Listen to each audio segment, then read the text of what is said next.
What's up? Dan here from Code Noobs. And today I wanted to show you guys a little code example here of what we want to do is if you look over on this screen right here, you can see that I've created a kind of a little quick example of a website here. I'm using Daisy UI components. I made this very quickly, and I'll share the repo with everyone. But basically we have a header up here, and right now it's sticky. And it just stays put, so it doesn't move. So when the user scrolls down, it kind of blocks stuff.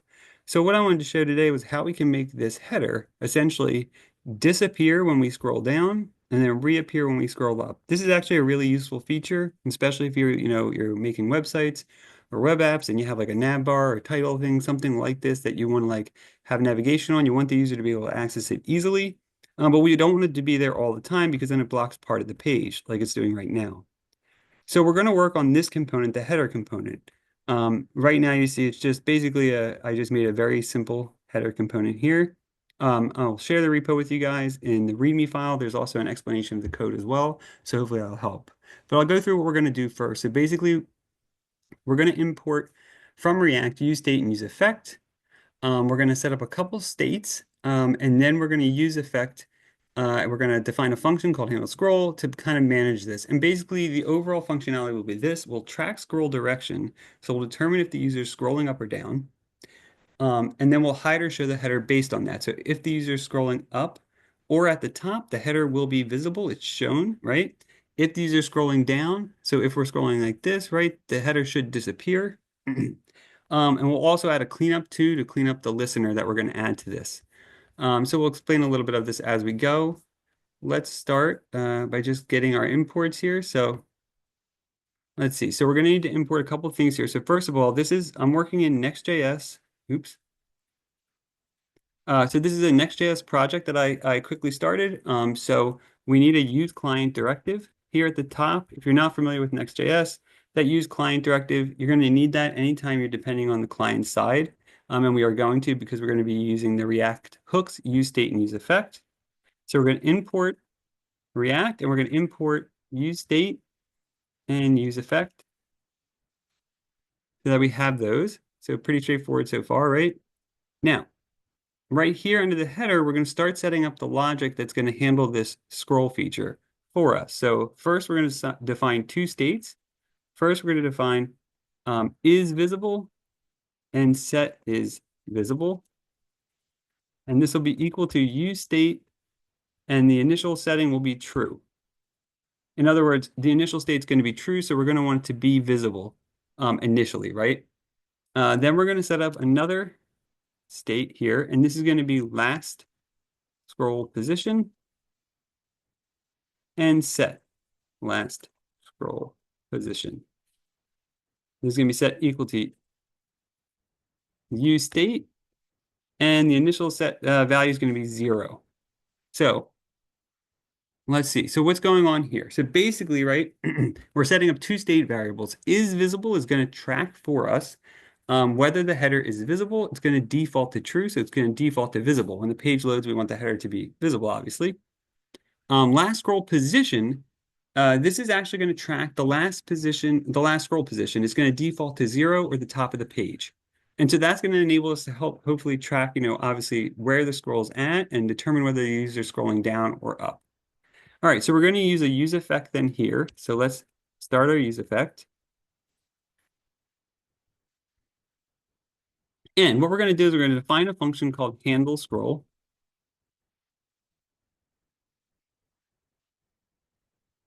Okay, so here we're going to first define a variable called current scroll position.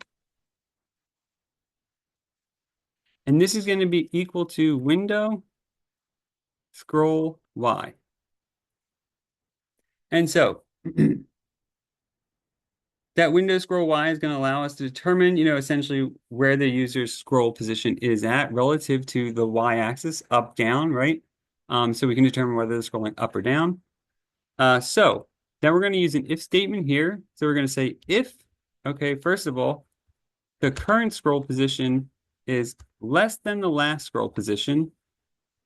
And then we need an or statement, or the current scroll position is equal to 0.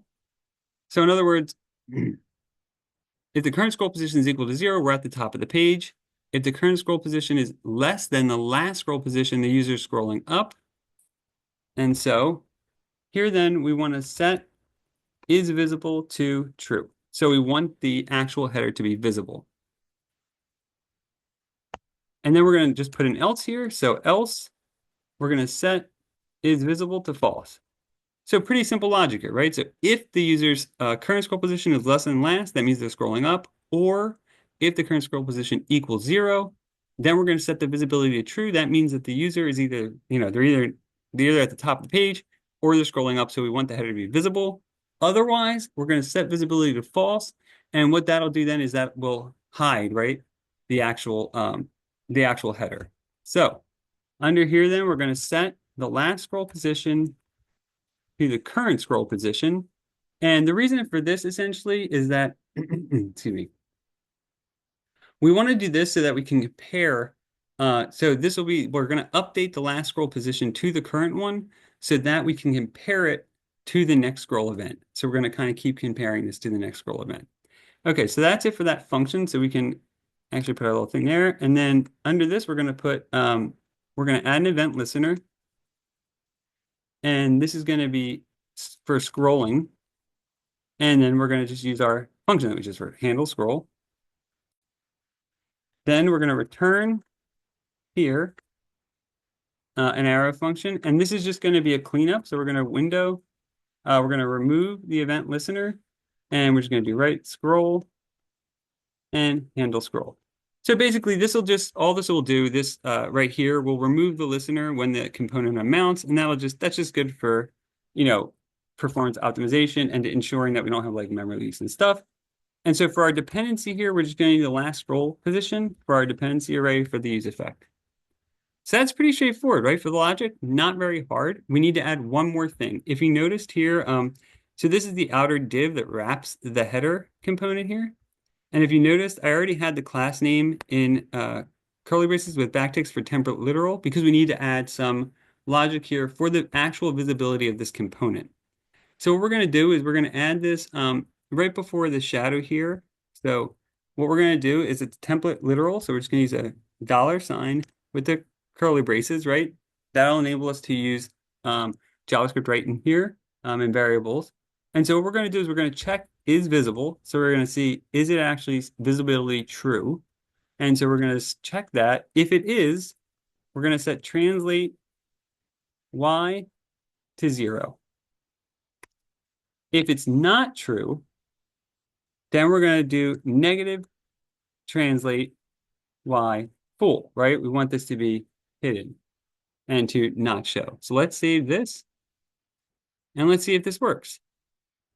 So right now we're at the top of the page here, right? You can see this, and actually let's reload, we'll show it. Okay, so you see our header there. Now let's scroll down. See, the header goes right away. If we scroll up, comes right back. And you can see that. It's pretty cool, right? It's a great feature. This is great for usability for a website. Makes it really easy for users to see the page. You can get rid of that header, but it comes right back. So, imagine if you have either like imagine if you have a really long one-pager and you have, section navigation up here. This is great for that because you can just jump to it. Or if you have a multi-page, web app or website, and you have navigation up here, but the pages, go past a full screen, you're going to want the user to be able to quickly access this. And so that makes it very easy. So I hope you guys enjoyed this quick demonstration in code. I'll put the repo, it's public, in the description. You can check it out. There's also some instructions and an explanation of this code again, if you need to look at that again. Thanks a lot. Be sure to like, share, subscribe. It helps us out. And, check out the rest of our content.